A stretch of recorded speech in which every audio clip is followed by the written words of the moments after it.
ముకుంద జ్యువెలరీలో వడ్డానం Mela October 4th నుంచి 12th వరకు ఫ్లాట్ 9.99% విఏ ఆఫర్ మీకోసం. సుమన్ టీవీ ప్రెజెంట్స్ మామ్స్ కిచెన్కి స్వాగతం. రకరకాల పదార్థాలు వండుకుంటామండి. ఎప్పుడైనా ఆదివారాలంటే నాన్ వెజిటేరియన్ తినేవాళ్ళు రకరకాలు చేస్తారనుకోండి. వెజిటేరియన్స్ కూడా మనం కొంచెం కొత్త రకం ఏదైనా చేసుకుందాం, రోజు అవే పప్పులు కూరలు వండుకుంటున్నాం కదా అనిపిస్తుంది. పిల్లలు బాగా లైక్ చేస్తారు. కొంచెం మనలో కూడా కొద్దిమందికి కాస్త మసాలాదారు తింటే బాగుండు అనిపిస్తుంది. వర్షాకాలపు మధ్యాహ్నాలు, శీతాకాలపు మధ్యాహ్నాలు కూడా సింగిల్ ఐటెంతో అయిపోతే బాగుంటుంది ఫుడ్ అనిపిస్తుంది. సింగిల్ ఐటెంకి మనం పులిహార్లు, దద్దోజనాలు అవన్నీ చేసుకుంటాం. అలాగే వెజ్ బిర్యానీలు కూడా ఈ మధ్య కాలంలో అందరి ఇళ్లలోనూ కనపడుతున్నాయి. ఇది అందరూ చేయరు, మీరెందుకు చూపిస్తున్నారు లాంటి ఆలోచనలకు వెళ్ళకండి. ఎంత కాదన్నా 95% పీపుల్ బిర్యానీ చేసుకుంటూనే ఉన్నారు. బయట బిర్యానీ కొంచెం ఎక్కువ మసాలాదారుగా ఘాటుగా ఉంటుంది, కొంతమంది తినలేకపోవచ్చు. ఇంట్లో స్వల్పమైన మసాలాతోటి చిన్న మసాలా టీమ్స్తో చేసుకోవచ్చు. అయితే మనం విడిగా వండుకునే పద్ధతి చాలామందికి తెలిసిందే. కుక్కర్లో కూడా కొంతమంది చేస్తారు. ఈ కుక్కర్ ఏంటంటే మనకి ఇందులో వండకూడదని, ఇది ఆరోగ్యం కాదని రకరకాల భావాలు ఉంటాయి. నేను కూడా అల్యూమినియం కుక్కర్కి చాలా ఎగనెస్ట్. దాంట్లో వండని ఇష్టం ఉండదు నాకు. స్టీల్ కుక్కర్లో చేసుకోవడానికి ట్రై చేస్తాను. ఒక చిన్న కుక్కర్లో ఒక గ్లాస్ వెజ్ బిర్యానీ పిల్లలకి బాక్సుల్లో పెట్టేయచ్చు. మనమే ఎక్కడికైనా వెళ్తుంటే మార్నింగ్ 10 o'clock చేసేస్తే మధ్యాహ్నం లంచ్గా వాడుకోవచ్చు. ఇందులోకి ఇంకా వేరే కూరలు నలుచుకోవడానికి పక్కన సైడ్ డిష్ ఏం అక్కర్లేదు. కొంచెం పెరుగు పచ్చడితోటి రైతాతో సర్వ్ చేస్తే పిల్లలు హాయిగా తినేస్తారు, మనం కూడా సుఖంగా తినచ్చు. ఏమేం చేద్దామో చూద్దాం. జనరల్గా అందరూ వేసేవే ఒకటి రెండు చిన్న చిన్న అడిషన్స్ అంతే. నేనేం చేస్తానంటే పుదీనా గ్రైండ్ చేస్తాను. అల్లం పచ్చిమిర్చి వెల్లుల్లిపాయలు పుదీనా 4 గ్రైండ్ చేసి వేసుకుంటాను. కొంచెం వాసన బాగుంటుంది, కాస్త కలర్ఫుల్గా ఉంటుంది. ఒక్కొక్కసారి పుదీనా స్కిప్ చేసామనుకోండి, అప్పుడు మనం కసూరి మేథి దొరుకుతుంది. చిన్న చిన్న ప్యాకెట్లు కొని ఫ్రిడ్జ్లో పడేసుకుంటే బోల్డ్ అని రోజులు వస్తాయి. కసూరి మేథి వేసినా కూడా ఒక డిఫరెంట్ స్మెల్ వస్తుంది. పుదీనా వేస్తే నో కసూరి మేథి వేస్తే పుదీనా వేయక్కర్లేదు. ఏదైనా ఒకటి వేస్తే ఆ డిఫరెంట్ స్మెల్ని మనం ఆస్వాదించగలుగుతాం. సమయానుకూలంగా ఇది కుదిరితే ఇది ఫ్రెష్ ఆకులు ఉంటాయి, లేకపోతే కసూరి మేథి. కొంచెం కాలీఫ్లవరు, ఒక పెద్ద ఆలు, ఒక పెద్ద క్యారెట్, కాసిన ఇన్ని ఏమంటారు బీన్స్ ఒక 50 గ్రాములు అనుకోండి, అన్ని ముక్కలు ఉంటే చాలు. తర్వాత గ్రీన్ పీసు, ఉల్లిపాయలు ఇందులో మెయిన్ ఇంగ్రీడియంట్. ఇది లేకపోతే పెద్ద బాగుండదు. కాకపోతే వెల్లుల్లి స్కిప్ చేసి మనం చేసుకోవాలి. ఈ మాసంలో వెల్లుల్లిపాయ తినకూడదంటే నిరభ్యంతరంగా తీసేయచ్చండి. మిగిలిన మసాలాలు వేసుకుంటే వెల్లుల్లిపాయ వేయకపోయినా కూడా చేసేసుకోవచ్చు. అది పెద్దవాళ్ళు కూడా తింటారు ఇబ్బంది లేకుండా. అయితే దీంతో పాటు మనం జనరల్గా వేసుకునే మసాలాలన్నీ కూడా స్టార్ట్ చేసి ఏమేమి వేయాలో ఎలా వేయాలో చూద్దాం. బేసిక్ రూల్ అండి, మనం బియ్యం దేంతో చేసినా సరే, అంటే బాస్మతి రైస్తో చేసినా, మామూలు బియ్యం కొంచెం సన్న బియ్యం మనకి కిలో 50 రూపాయల్లో దొరుకుతూ ఉంటాయి, సోనా మసూర్ లాంటివి. కొంచెం ఫైన్గా ఉన్న వెరైటీ అయితే ఒక అరగంట నాననివ్వండి. బియ్యం నానిన కొద్దికి దీని రుచి చాలా బాగుంటుంది, బాగా విరిగిపడి వస్తుంది. నీళ్ళు కూడా మనం తక్కువ పోసుకోవచ్చు. ఓకే, నూనె వేద్దాం. ఒక 2 స్పూన్ల నూనె. మీరు నెయ్యి కూడా వాడుకోవచ్చు, ఇట్స్ ఆప్షనల్, మన ఆసక్తిని బట్టి. నూనె కొంచెం కాగనివ్వండి. ఈ లోపల నేను ఈ పచ్చిమిర్చిను పుదీనా గ్రైండ్ చేసేస్తాను. నూనె వేడెక్కిందండి. ఒక 1/2 స్పూను షాజీరా. ఈ మసాలా దినుసులన్నీ కూడా మన చాయిస్ అండి.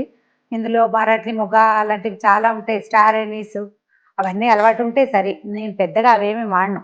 ఎక్కువగా ఏంటంటే షాజీరా తోటి లవంగాలు ఒక 4-5 ఏలక్కాయలు, దాంతోపాటు మా సామాన్లలో ఎలాగో ఒక స్టార్ అనీస్ వచ్చింది, అది వేస్తున్నాను. తర్వాత ఏమో దాల్చిన చెక్క, దాంతోపాటే కాసిని మిరియాలు. ఈ వాసన బాగుంటుందన్నమాట. అయితే మనం మిగిలిన మసాలాలన్నీ సబూతులు వేసుకునే అలవాటు ఉన్న వాళ్ళు ధారాళంగా వేసుకోవచ్చు, మన ప్రాక్టీస్ అంతే. టపటప అంటూనే ఉల్లిపాయలు వేసేద్దాం.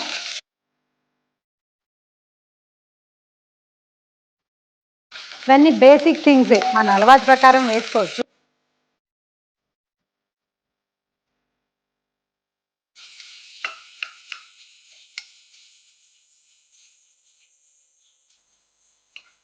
ఉల్లిపాయలు వేగాక అల్లం వెల్లుల్లి పేస్ట్ కొద్దిగా వేసుకోవటం, ఒక 1/2 స్పూన్ వేస్తే సరిపోతుంది. ఒక బిర్యానీ ఆకు కూడా వేసాను ఈ అల్లం వెల్లుల్లి పేస్ట్ వేసి ఉండగానే. దీంతో పాటు ఏం చేస్తామంటే మనం గ్రైండ్ చేసి పెట్టుకున్న పుదీనా పచ్చిమిర్చి మిక్చర్ వేసేద్దాం. పచ్చిమిర్చి కారాన్ని బట్టి మీరు బాగా చురుగ్గా ఘాటుగా తింటే మరి కాస్త వేసుకోవటం, అంత వద్దనిపిస్తే కనుక ఒక్క పచ్చిమిరపకాయ వేస్తే చాలు, కొంచెం అన్నానికి సరిపడా కారం వస్తుంది.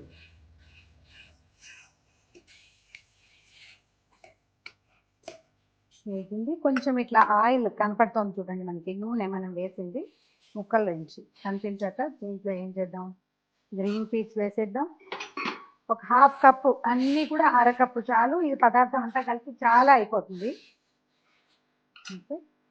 ఒక హాఫ్ కప్పు క్యారెట్లు, స్వీట్గా అయిపోతుంది. క్యారెట్లు మాకు నచ్చవు, ఇలాంటివి భావిస్తే కొంచెం తగ్గించుకోండి. నాకైతే కలర్ఫుల్గా ఉంటుంది కదా, బాగుంది అనిపిస్తుంది. కాకుండా బీన్స్, తర్వాత ఆలూలు.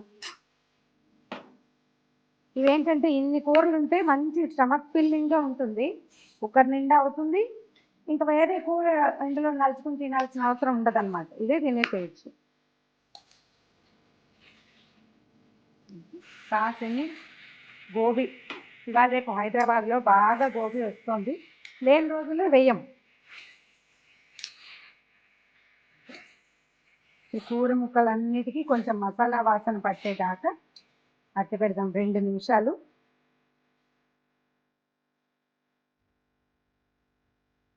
ఇప్పుడు ముందే కడిగించుకున్న బియ్యాన్ని పోసేయండి. ఇది కొంచెం ఒక మాదిరి బాస్మతి రైస్ అండి, ఇందులో దుబార్లు తిబార్లు అలా ఉంటాయి కదా, రకాలు చూసి తీసుకోవాలి. అంటే 2 సన్న ముక్కలుగా అయినవి దుబార్లు, 3 ముక్కలు అయినవి తిబార్లు. మనకి ఏంటంటే కంపెనీ రైసులు కొనుక్కుంటే మనకు అర్థమవుతుంది. ఈ రైస్ వేసాక దీన్ని బాగా చకచకలాడించకుండా కొంచెం అలాగా కదిపితే బియ్యం ముక్కలైపోకుండా ఉంటాయి. ఇది కనుక మనం వెడల్పాటి కుక్కరు, వెడల్పాటి గిన్నె పెట్టుకుంటే ఆటే కదపక్కర్లేకుండా సరిపోతుంది. ఈ మసాలా వాసన దీనికి పట్టాలంతే. అయితే ఇందులో చివరిగా ఏం చేద్దామంటే కొంచెం గరం మసాలా పొడి వేసుకుంటాము. ఇది యాక్చువల్గా హోమ్ మేడే. నెక్స్ట్ టైం ఎప్పుడైనా గరం మసాలా మనం ఇంట్లో చేసుకోవటం ఎలా అనేది చూద్దాం. కొద్దిగా మసాలా పౌడర్ వేసేసుకోండి. తర్వాత దీనికి సరిపడా ఉప్పు వేసుకుందాం. ఈ సాల్ట్ కూడా పింక్ సాల్ట్లు అవి వాడుకోగలిగితే చాలా బాగుంటుందండి. మన అలవాటుని బట్టి సీ సాల్ట్ కానీ పింక్ సాల్ట్ కానీ వాడితే కొంచెం బీపీలు అవి తగ్గుతాయంటారు. అయోడైజ్డ్ సాల్ట్ మంచిదే, కానీ ఇవి ఇంకా ఎక్కువ హెల్తీ అని వింటున్నాము ఇవాళ రేపు. ఓకే, దీనికి సరిపడా నీళ్ళు పోసుకున్నాం. సాధారణంగా మనం 50 రూపాయల సోనా మసూరి ఇలాంటి వాటికి 1కి 2 నీళ్ళు పోసుకోవచ్చు. ఇది బాస్మతి కాబట్టి 1కి 1.5 నీళ్ళు పోద్దాము. నీళ్ళు పోసేయటము, మూత పెట్టేయటము, 2 విజిల్స్ వస్తే సరిపోతుంది. 2వ విజిల్ రాగానే కుక్కర్ ఆపేస్తే చల్లారాక దింపేసుకోవటమే. ఒక చిన్న ఫైనల్ టచ్ అండి, ఇలా రైస్ వండుకునేటప్పుడు వేడి నిమ్మరసం కనుక వేస్తే చక్కగా పొడి పొడిలాడుతూ వస్తుంది. ఒక హాఫ్ చెక్క నిమ్మరసము అండ్ మన ఫైనల్ రెసిపీ టచ్ ఏంటంటే కొద్దిగా నెయ్యి వేస్తే బాగా పొడిగా చక్కగా అందంగా వస్తుంది చూడ్డానికి. ఏం చేద్దామంటే ఇది ఒకసారి కదుపుతాం. మనం వేయించేటప్పుడు కదపకూడదు, కానీ నీళ్లు పోసాక కదిపిన రైస్ అంతా చితికిపోవద్దు అనమాట. నీళ్ళు ఉంటాయి కదా, మూత పెట్టేద్దాం.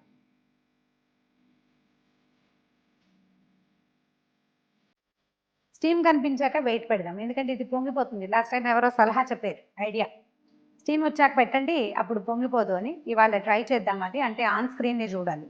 రానియండి, స్టీమ్ వచ్చాక ఇది పెట్టడము, 2 విజిల్స్ వచ్చాక ఆపేయటము. తర్వాత దీన్ని అలాగా తీసి పక్క స్టవ్ మీద పెట్టేసేయాలి. ఎక్కువ స్టవ్ మీద ఉంటే అడుగున కొంచెం, అంటే స్టవ్ వేడి కూడా ఉంటుంది కదా, అడుగు మాడకుండా ఉంటుంది. పక్కన పెట్టేసేయటం, చల్లారాక మూత తీసుకోవడం, సర్వ్ చేసుకోవటమే.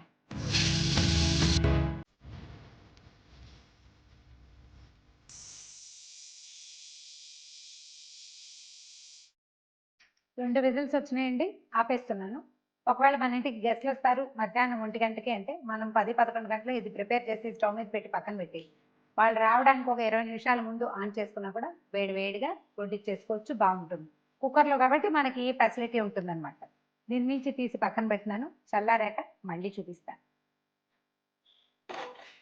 రైతాతోటి సర్వ్ చేస్తే బ్రహ్మాండంగా ఉంటుంది. దీంట్లోకి ఇంకా కూరలు లేవు, అవి లేవు, ఇవి లేవు, ఏం బెంగ పెట్టుకోకర్లేదు. ఇదిగోండి మన వేడి వేడి veg pulao ready with cooker. Cooker లేకుండా కూడా చేసుకోవచ్చు, ఎవరెవరి ప్రాక్టీస్ని బట్టి. సమయాభావం ఉన్నప్పుడు ఇలా చేసి చూడండి, చాలా సింపుల్గా అయిపోతుంది.